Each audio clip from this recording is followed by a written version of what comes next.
Nellie Meeks was not yet 7 years old. She had two younger sisters, Hattie, who was 4, and Mary, who was 18 months.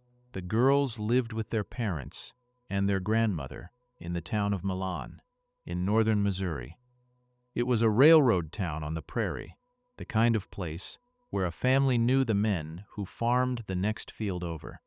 On the night of May 10th, 1894, the family climbed into a wagon and drove out of Milan with two men they had agreed to leave with.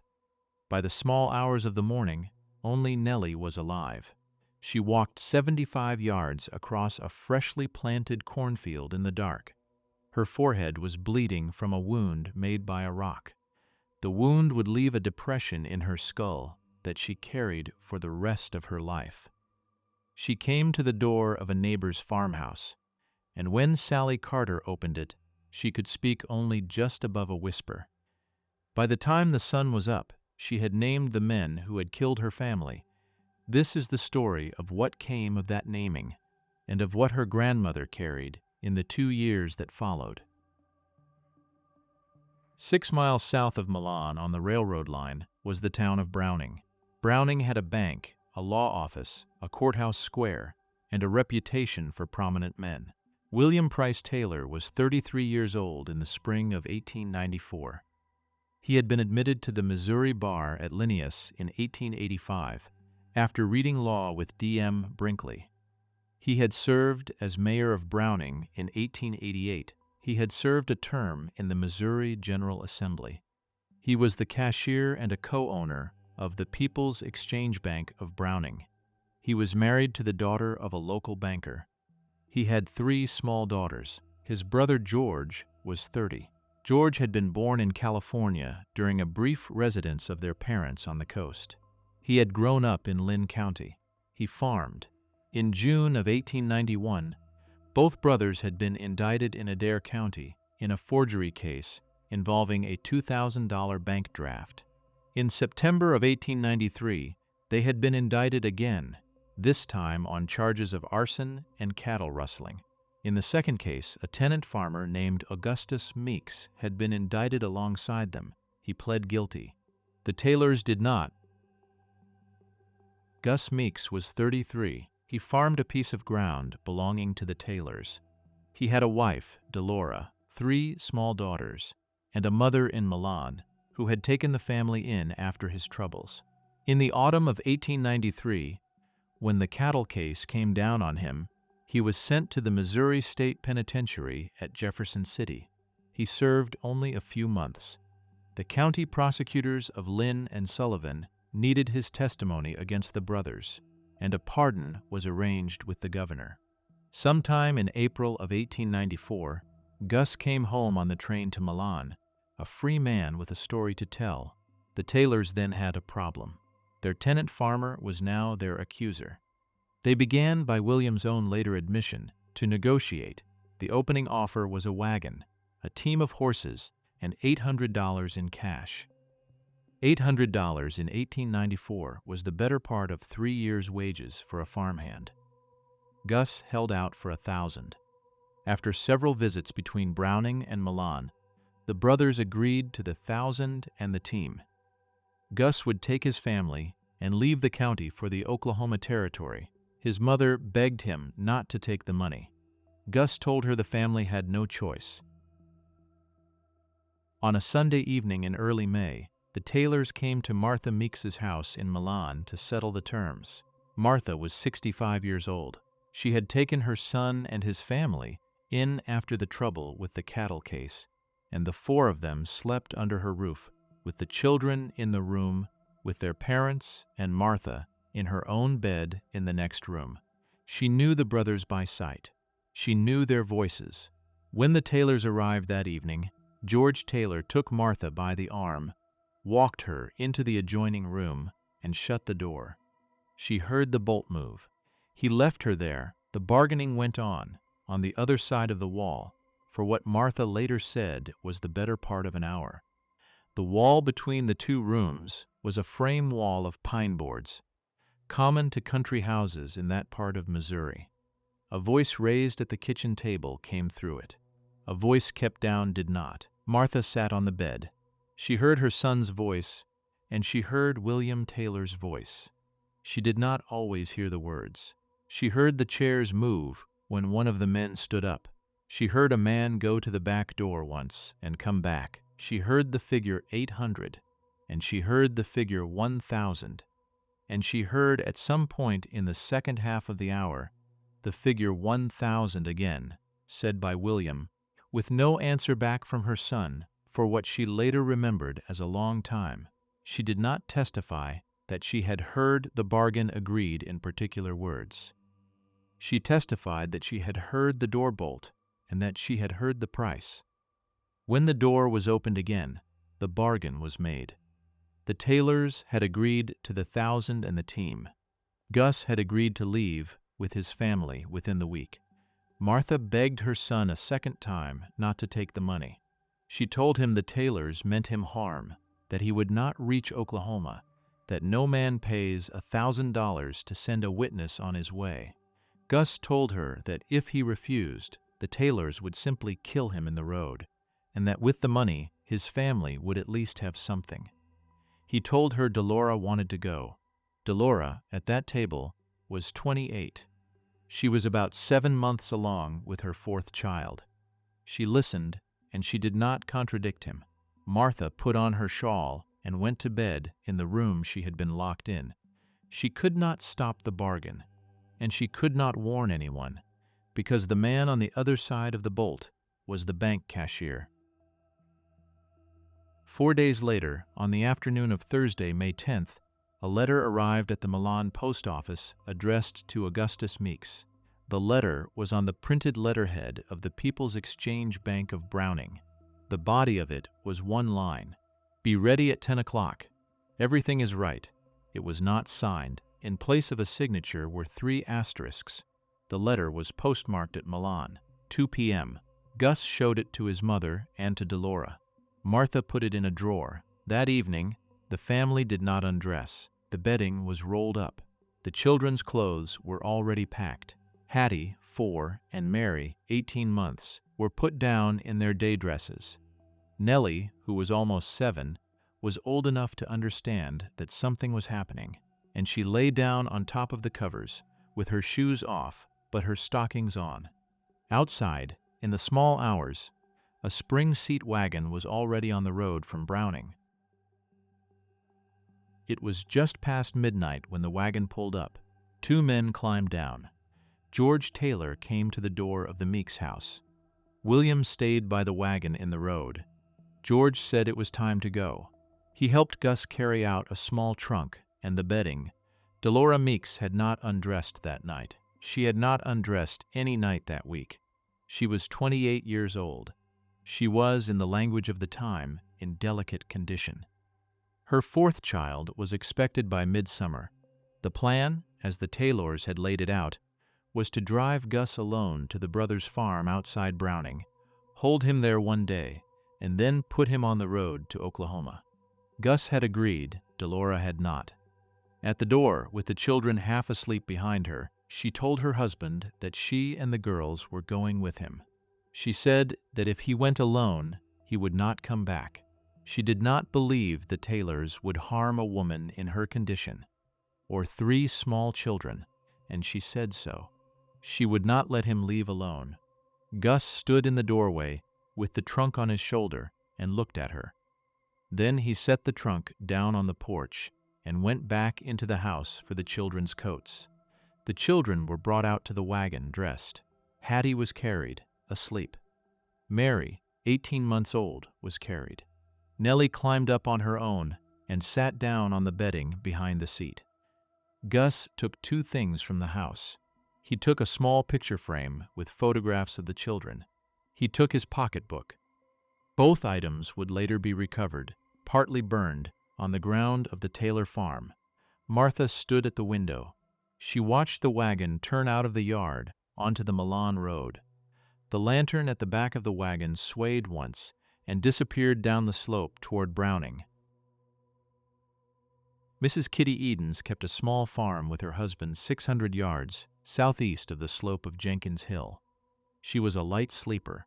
Her bedroom window faced the road. The Edens house was the only house within hearing distance of the slope.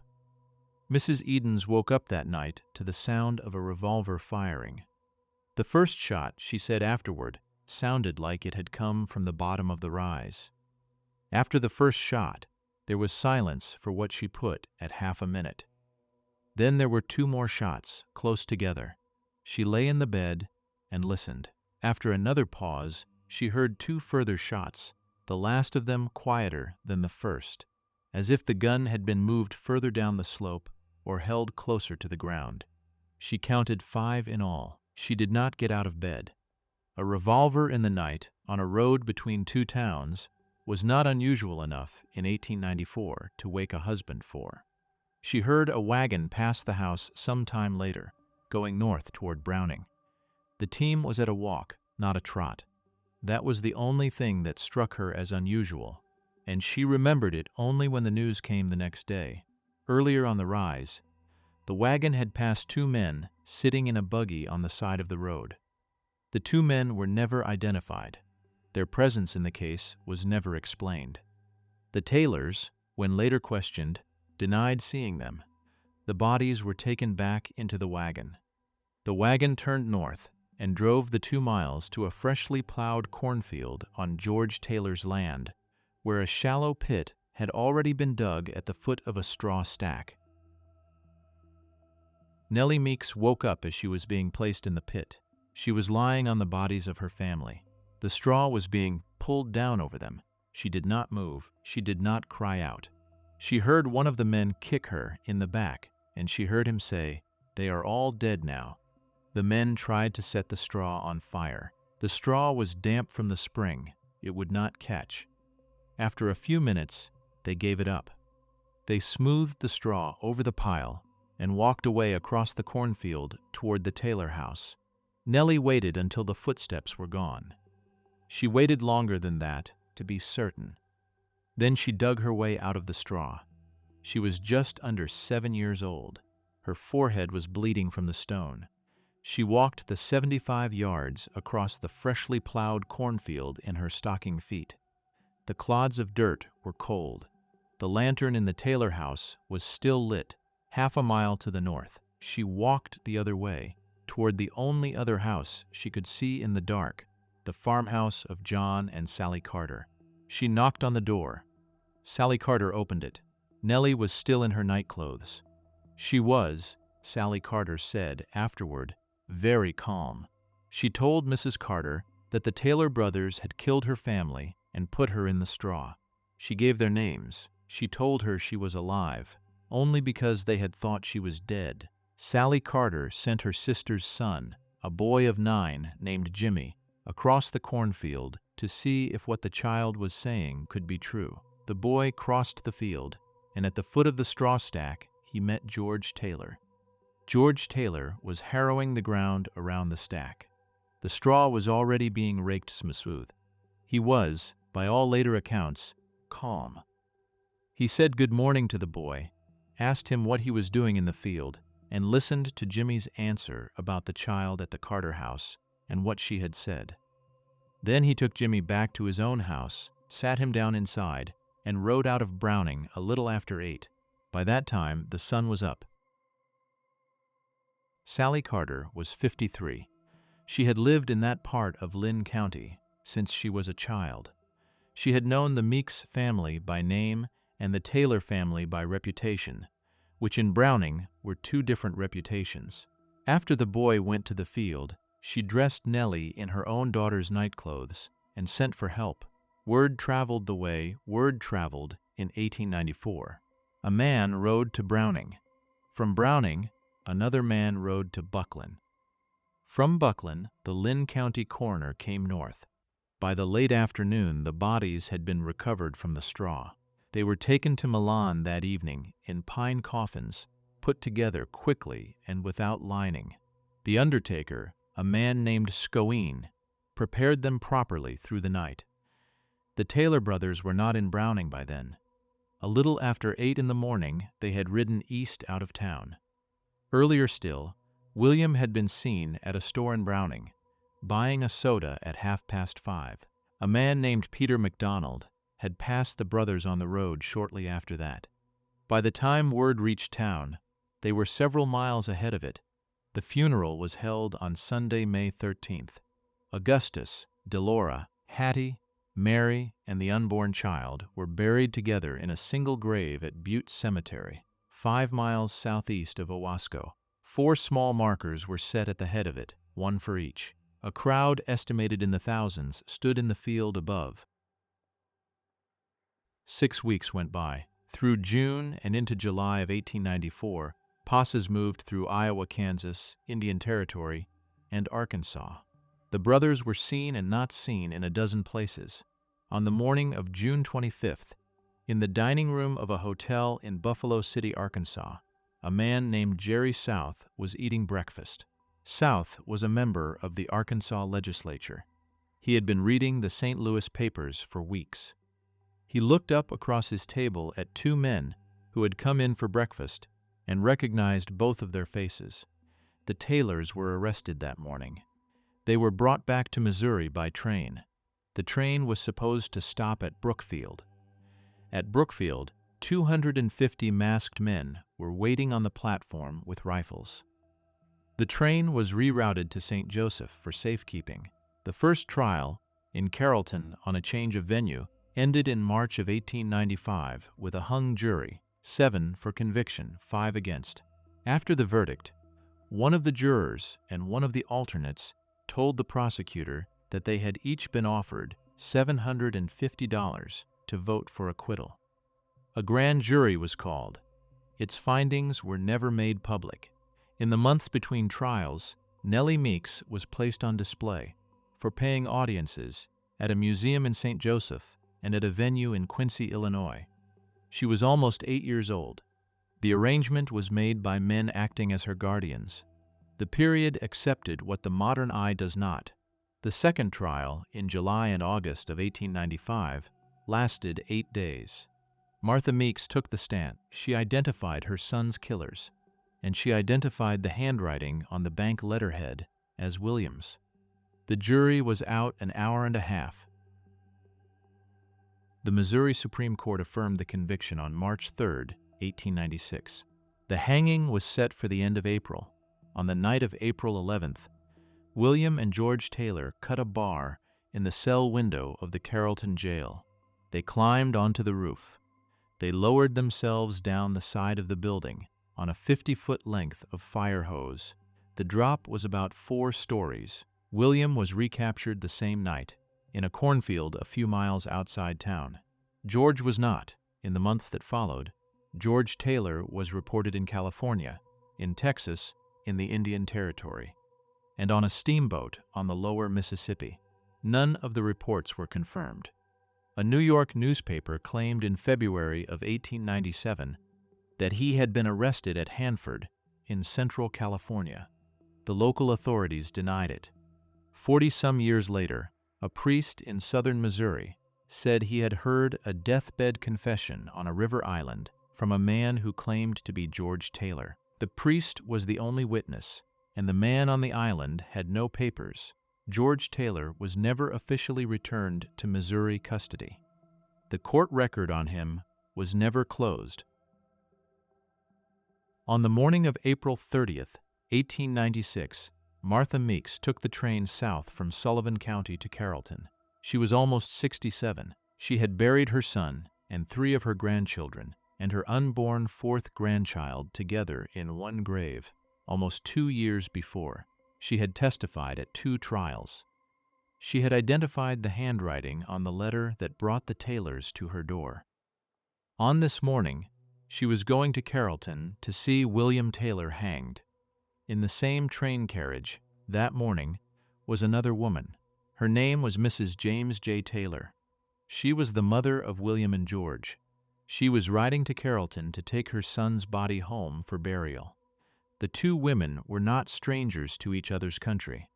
Browning and Milan are 6 miles apart, and the names of both their sons had been known on the roads between them for years. There is no record that the 2 women spoke on the train. There is no record that they did not. The fact that they were in the same carriage was reported in the St. Joseph Herald the following day. In Carrollton, by 11 o'clock, several hundred people had gathered around the courthouse jail.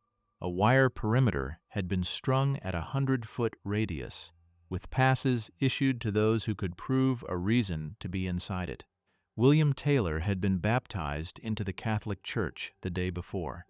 He had written out a final statement. He addressed it to the public, to his wife, to his 3 small daughters, and to his parents. He attributed his conviction to prejudice and perjury. Prejudice and perjury convicted me. He was hanged at 11 o'clock. He was pronounced dead 11 minutes later. His mother took the body home that afternoon. Martha Meeks took the same train back north.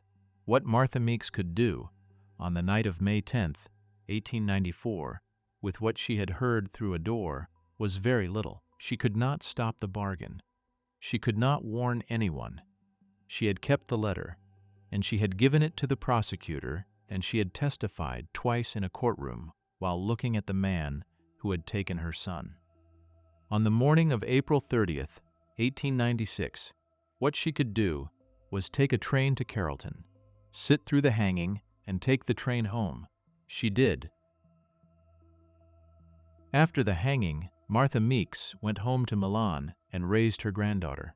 Nellie Meeks lived with her grandmother for the next several years. She went to school.